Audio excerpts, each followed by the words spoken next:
are listening to the Down the Wormhole podcast, exploring the strange and fascinating relationship between science and religion. This week, we are exploring how that relationship gets worked out in real life with one of the current Sinai and Synapses fellows.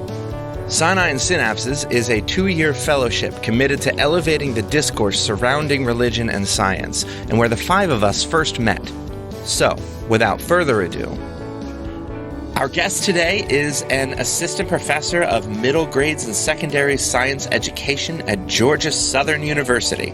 She specializes in science teacher education, evolution education research and outreach, and professional development. Her research centers on the intersections of science and society, specifically the acceptance and rejection of evolution in the Southeastern United States and the impact of the conflict between religion and evolution on science literacy. Welcome to the podcast, Dr. Amanda Glaze-Crampes. Thank you so much for having me. I'm really excited to be here. I should note that for our listeners at home, that today is October 2nd, 2020. I'm not sure which Wednesday this will air, probably sometime in about a month. But we have been trying to get ourselves together now since early August, I think. And through a combination of just technical demons and, well, technological demons and technical problems with all of the crazy schedules of going back to school during a pandemic, we have finally worked it out that we can talk. So I feel like I have to say, now that we are 2 months into the school year, how are you? Still running full speed in every direction, it feels like. So it's at least slowed down enough that I could carve out this time for you today. But I mean, it's still just a ridiculously fast pace and kind of on the go constantly. So usually by this time of the year, things have slowed down. You kind of have that flow. There is no flow this year. It's just like a raging wildfire in every direction. That's what a lovely image. Are you online, in person, both? All of the above. So I have online courses in the sciences and in graduate studies, and then I have face-to-face courses for science methods and in my university. So it's been an adjustment. It's a lot. Yeah, no kidding. Have you found any kind of rhythm? I have, continuity and the way I've set things up, especially for my students, not just for myself, to have that repeating pattern gives them a little bit of comfort and routine in a time where everybody's routine is just completely, tail over teacup, for lack of a better term. Tail over teacup. That's one. Okay, I'm from the South, so I am full of lovely Southern colloquialisms. But yes, I mean, just having that little bit of a flow where they know at certain times of the week and certain weeks these things are coming up and expected, and it helps me to organize as well. So there is a flow. It's just, rather than being in the happy lazy river, it's like the raging rapids. So it's just everything at once. That makes sense. And you're primarily teaching future teachers, right?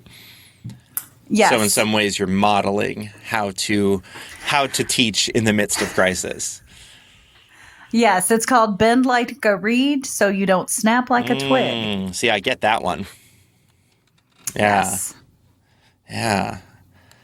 Well, and I will say that I think you are doing some of the most important work right now, that teaching science teachers to help raise up another generation of people who understand and appreciate science. If anything, this pandemic has shown us that Americans don't appreciate or understand or trust in science. And so on behalf of our future generations, thank you. Well, thank you. It's something that I really love, and it's something that I'm extraordinarily passionate about, to the point that I really take nerding out about it very seriously. But, like you said, this last year has really been just kind of a shock and awe campaign, just because, you realize something's important. You realize there's a problem. We look at things through the lens of evolution and whatnot. but with just the absolute widespread, just mass hysteria level responses that we're seeing in so many different directions relative to this virus situation, it made me realize even more how important it is on a scope that even I didn't really understand beforehand. So this is something, as you say, that you are just so passionate about, but were you always? What led you into this field? Oh, it's been a very meandering path. I think I was always really into science, but I didn't really realize it. So it wasn't like I'm a scientist. But I grew up on a farm in rural Northeast Alabama and was always in the muck and the mud and catching frogs and climbing trees and, doing all the things, right? So I've always been very much a naturalist. And being raised by very strong Southern women who were both also teachers, both elementary teachers, they were all about, ask questions, question everything, explore. I don't think they realized just how far they took that until I got older. But it was a very encouraging upbringing. And so they just kind of turned me loose to do my thing.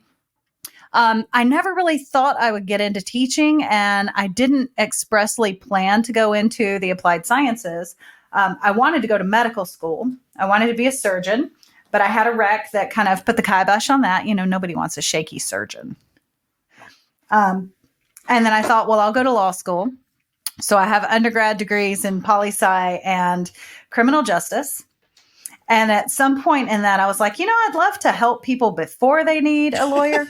And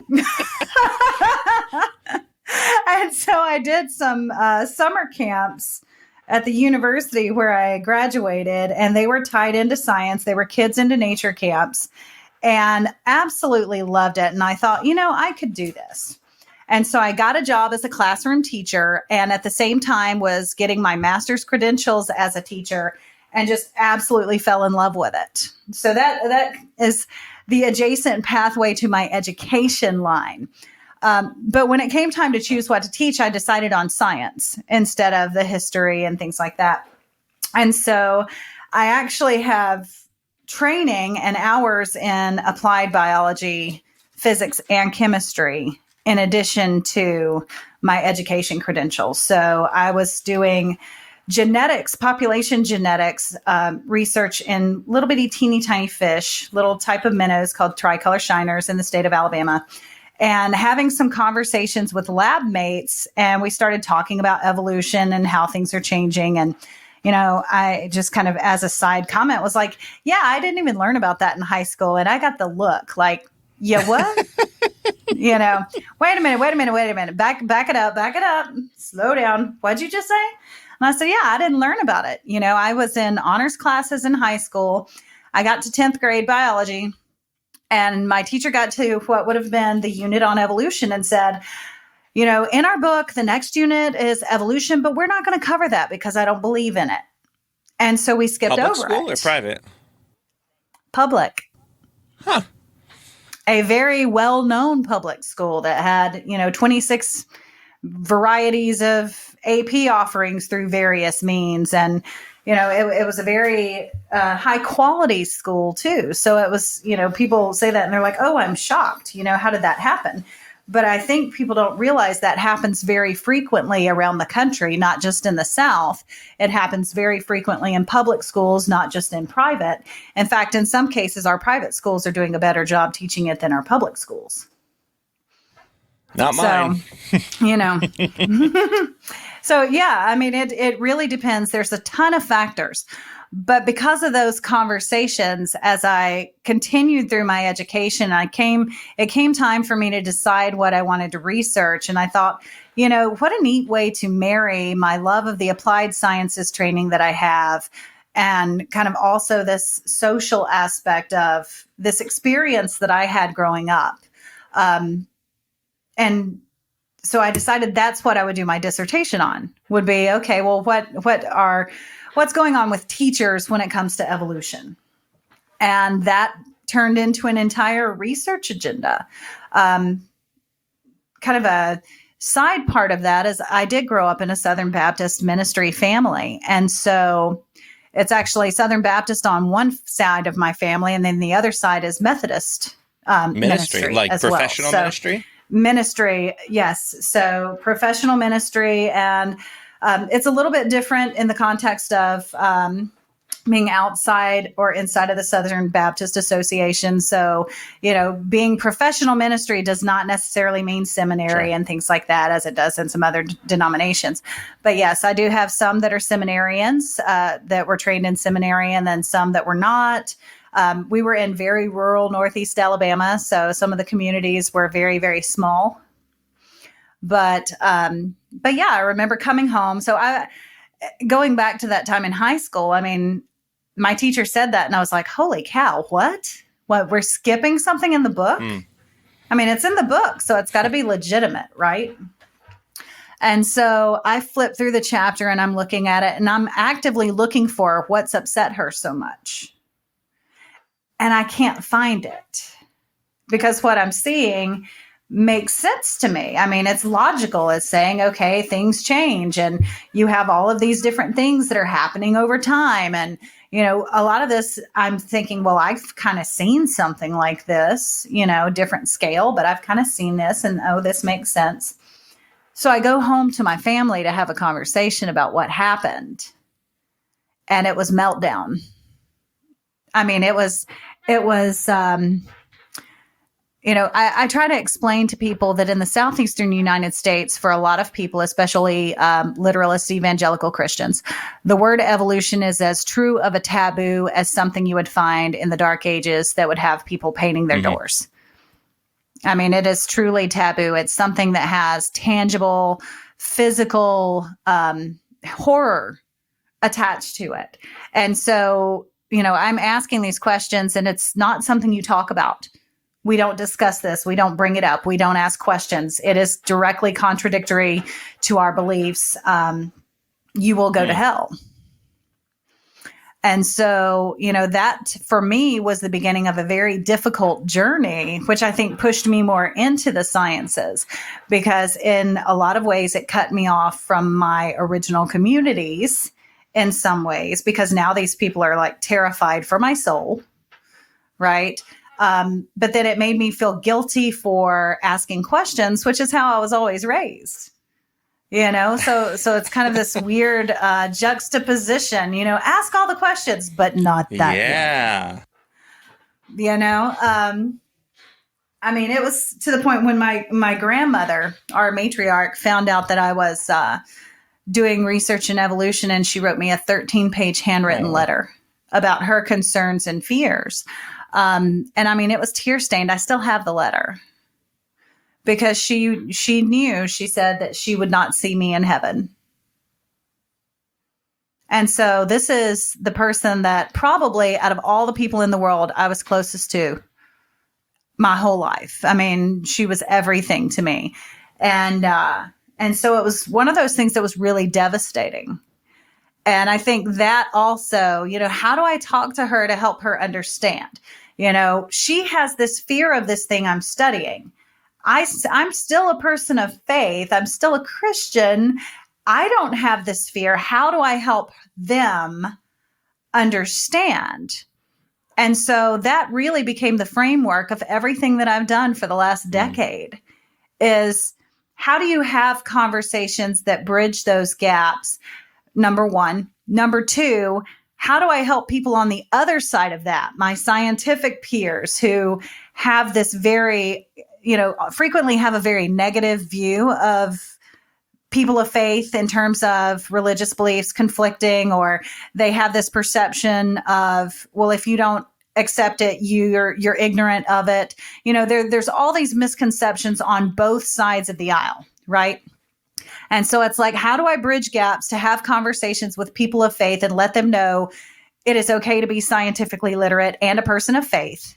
Basically, science is not out to disprove that God exists, and then also for the people on the scientific aisle that, there is so much more to people of faith having concerns about science than ignorance. And so if you approach things from a standpoint of, you're ignorant, let me beat you with evidence until you get it, you're not going to get anywhere. If you walk in the door, setting the woods on fire, religion is dumb. We don't need religion. Science is, you're not going to get anywhere, and coming out of that community as a part of that community and having negotiated the conflict, right, within my family and with my own worldview as I was learning more about these things, it has provided me a framework that I use in my research and conversations and talks to kind of be that middle ground between these two extremes, that you can be a person of faith and absolutely be scientifically minded, that good science has nothing to do with whether or not you believe in God or don't believe in God, or whether you're, atheist or a Baptist or a Buddhist or whatever. Good science is good science, notwithstanding all other things. But in light of that, regardless of where people come from, regardless of their culture, their beliefs, their religiosity, their family, whatever it may be, everybody needs to be scientifically literate. And so that requires breaking down these brick walls that exist where people say, oh, scientists said that. No, we must distrust it. Science is out to disprove God. And I've actually had people say that to me because of very loud platforms from people like Dawkins and Neil deGrasse Tyson, who are very openly anti-religious. Mm-hmm. And then even before that, people feel like, well, science says that God doesn't exist and science says that miracles aren't real. And I'm like, science, by virtue of being science, cannot explain anything with metaphysical or supernatural terms because those things are not testable in the physical realm. But a lot of people don't understand that. I mean, it really is that simple. If science could test for the presence of God, then God would be neither supernatural nor metaphysical, and it would be a moot point. And so science cannot prove or disprove the existence of God because it's outside of the realm of what science is as a defined field. But it fits the way of talking from the same general people who will use the phrase, the Bible tells us, or the Bible teaches, when what they really mean is interpretations of the Bible say this, where the Bible doesn't speak because it's not alive in the sense of has a brain. But it serves as a convenient boogeyman of sorts that it's not personal and it can speak, and so then we can blame it for things, or it can stand as the authority in for God or ourselves or leaders or whatnot. It's absolutely. It's a tough conversation to have. Not to get too personal, have you been able to find middle ground with any of your family over all this? I absolutely have. And those have been really my defining moments among all the things that I've been able to do in my career thus far, is the moment when my grandmother sent me another letter. And she actually said, I originally was terrified about the things that you were doing and the things that you were exploring. But over years of talking with her and just sitting down and listening to her concerns and, explaining to her my view of things, she, before she died in 2015, she had told me, that she realizes that the research I do and the work that I do is, in a sense, my testimony. And that the work that I do, in a way, in and of itself, is a type of ministry. And I had never really thought of it that way. But, it really made sense. And, I speak quite frequently with church groups as well as school groups and teachers and scientists and public groups. And, I had a minister with the Church of Canada recently tell me, what you're doing really is a ministry. Your grandmother was right, because you're creating a space that's opening the doors for people to not only be okay with science from a religious standpoint, but for people to be more open and welcoming of faith from a scientific standpoint. Without blending the two. It's not, intelligent design. It's not anything like that. But it's just creating that mutual respect for different ways of knowing, because that's what it amounts to. science and religion are different ways of knowing that help us make sense of the world around us, but they have different rules and different expectations. And so to try to make one shoehorn into the other, doesn't make sense. But understanding and appreciating the value that both can bring into an individual life or a society, So what are some of the ways anyway, that in your experience, the two have informed each other? Well, the whole purpose to me of the human experience, or not necessarily the purpose, but we've always been driven to understand the world around us. We're curious by nature. And for me, science comes in to better understand things that usually we explain by faith first. We have our earliest explanations and our ways of making sense of the world around us. And then as technology has changed and as human understanding has changed, the way that we look at things has also changed. But, for me personally, I don't know. Sometimes it's kind of hard to talk about because it is so personal to me. But it's like I can be a biologist and I can look at the inner workings of cells. I can look at the genetic codes. I can look at evolution as a process happening, over these generations in bacteria or other living things that reproduce very quickly. And at the same time, as I'm thinking, wow, this is so incredible. Here's all the processes. I know the ins and outs. I know the nuts and bolts. But at the same time, you can't look at that and not simultaneously be jaw dropped at the fact that all living things have all of these mechanisms and all of these, nth degree processes that have to go almost perfectly every single day in the trillions of cells that make up a single living thing. How can that possibly be a coincidence? So to me, it's, the science brings me understanding and my faith gives me a sense of awe. Yeah. I can relate to that. So is there anything about your study of evolution in particular that has given you any insights into God that has changed your faith in any profound ways?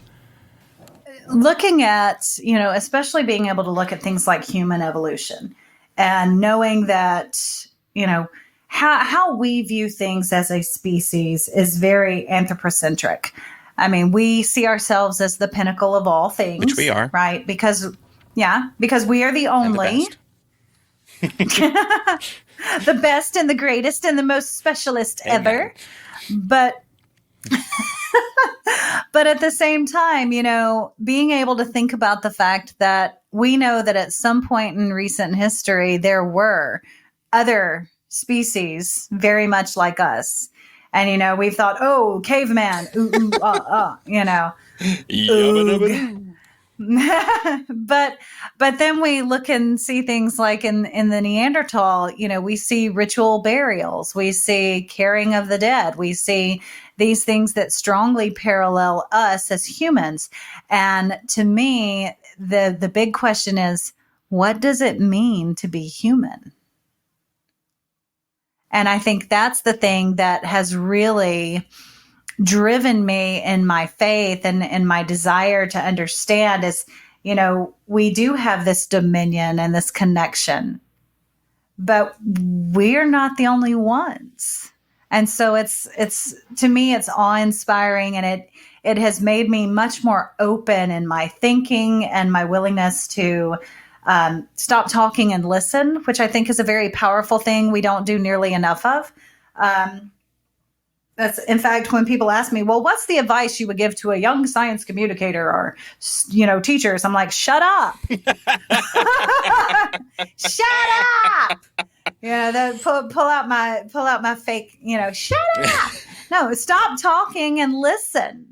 Because we want to be heard. We want to have this impact. We're gung-ho. We're on fire, whether it's your testimony as a person of faith, whether it's your content area as a science teacher, whether it's, combating science denialism. We want people to listen to us. Hear me. Hear what I say. But we're not taking the time to stop and listen on the front end. And, it's always that seek first to understand, then be understood. So, I think that goes a long way. Yeah. I've seen us as a nation starting to come around a bit more. And it might just be a generational thing to being less hostile towards science, evolution especially. And I come from a somewhat strict evangelical background. Do you see the trend lines going in that direction overall in your work, or do you see it getting worse? Do you see it staying the same? It really depends. There's a very recent study, kind of a evaluation by the National Center for Science Ed that talks about how we are making strides in evolution education. We now have standards, and many states didn't even say the word evolution in the science standards until 2016 or recently. So it's been that strongly opposed at even the state level. We still see a great deal of legislation coming through that's trying to impact what can and can't be taught in science classes. We see a lot of this under the guise of academic freedom, but it's really a way of kind of sidelining and getting what they call alternative theories, but they're not theories because they're not scientific, that kind of thing. But, we are making progress because there's so many boots on the ground in so many places that are really trying to do things the right way, working with teachers, helping to support them, having these conversations where it's no longer, or at least the goal anyway, is to make sure that people don't realize this is not a dichotomy. You're not either a person of faith or a scientific person. That dichotomy is false in and of itself. And really taking opportunities to talk to anybody and everybody. I mean, I'll have a conversation with anybody about, it's like I'm knocking on doors. Have you heard the news about evolution? But Darwin's witness. I know that's horrible. Yeah, exactly. But it's like coming from a background of faith, and now there's this collection of us that are people of various faith traditions and levels of intensity, I guess you would say, of religiosity, from very devout, to slightly more spiritual, if you'll call it that, are out there having conversations and modeling this. And I get so many thank yous. I really needed to hear this. I've been troubling with this and I didn't know what to do and I wasn't sure and I felt this way. And, I think there's a lot more voices in that middle ground now that are creating a space where it's okay to have this conversation in a way that is not controversial. It is not stepping on people's faith or culture. It's not an us versus them. And it's not a, teach the controversy or have a debate kind of thing. It's a, hey, look, everything has its place and serves its purpose. This is not about, I tell people, if you go in with the idea that you have to win a fight with somebody that, I'm going to make this person feel this way, you've already lost.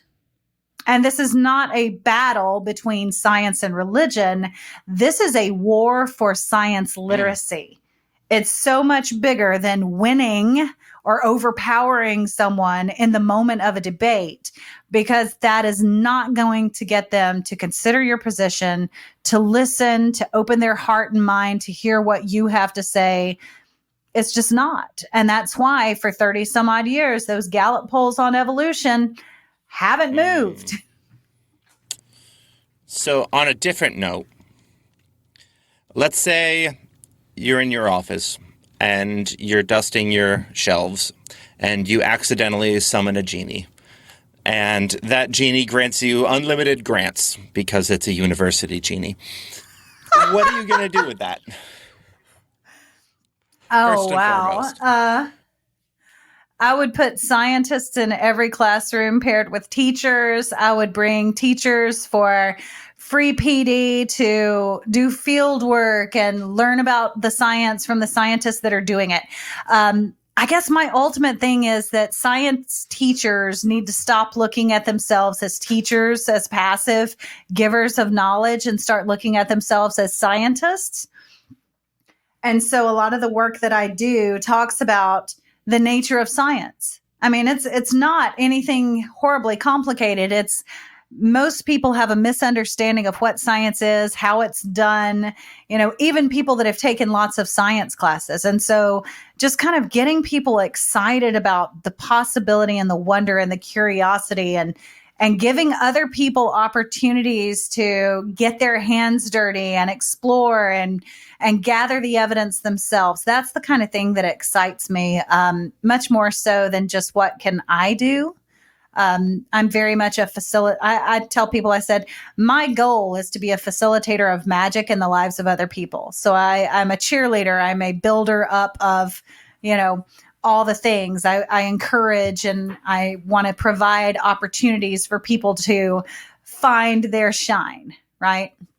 And so, I would give unlimited grant funds to teachers so that they could have labs and they could do all the things. Because ultimately, the easiest way to impact scientific literacy is to let kids do the science.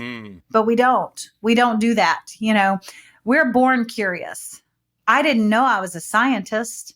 I use the scientific method all the time. Ooh, a frog. What does it feel like? I don't know. Go pick it up. Jump in the creek. Grab the frog, feel the frog, lick the frog, take the frog in the house and see not really. Take the frog in the house and see what happens. Show mom the frog. Mom screams. Frog is now loose in the house. That's scientific process. It is. It is. So, we're inherently born curious. And then at some point in time, the need for all of this structure and standardization and so forth and so on, that's a soapbox for another day, beats the curiosity clean out of us. And so by middle school, so many students perceive science as hard and abstract and other, and they dislike it. And it's like science is literally all around you. It's everything. It is literally everything around you. And so for me, unlimited grants would be all about making our students and teachers back into scientists and just being curious and asking all those questions and just messy, dirty, hands-on inquiry, minds-on learning. What did you call yourself? A facilitator of magic? Is that what you said? Yeah. Is that on your business card? Because it really needs to be. I will definitely put that on there. Facilitator of magic. That's spectacular. I am. That's my thing. I don't do things for people. My students will tell you, I drive them crazy. I never tell them the right answers to anything. They're like, "Are you going to tell me?" No. And so they'll start. I had class on Monday, and one of my undergrads was like, they were doing a lab where they're purifying urine to make it drinkable. Okay, so this is a NASA engineering type thing, and I'm talking to them about how they can do this with their students in the classroom, but I make them do it. I make them have that experience. And so one of my girls said, "So Doc GC, I got a question." And then she pauses for a minute, and she's like, "Never mind, I don't, because you're not going to answer it for me." Because I'm like, "Well, what do you think?" "Well, why do you think that?" "Well, what could you do next?" But that's the thing. I want them to experience that, and I want them to have that aha moment. Because if you're giving out the information, I tell them, I said, I'm not here to regurgitate answers like like I'm feeding a baby penguin, just swallow, bleh. It's about being able to think. It's not about the right answer. Teaching people productive struggle. Productive struggle. Teaching people that failure is where all the best stuff comes from. If you get everything right all the time, you don't learn anything. So as you can tell, I'm probably pretty much of a nut in the classroom, but apparently it kicks in with some of my students and they appreciate it. I don't know. But I do, because I want them to be the driver. So I see my job as empowering others helping them see the potential that they have that they may not be aware of, being that ultimate cheerleader. So yeah, a facilitator of magic. That's my definition of science, is just being wrong productively. Yeah. That's all it is, right? Also, in that lab, were they expected to then drink the water after they've purified it? Yes. And you see, I was really mean. I didn't tell them exactly what the sample was. So they were convinced that it was actual urine. They really were. Can you tell us? What if they're listening? I hope they are.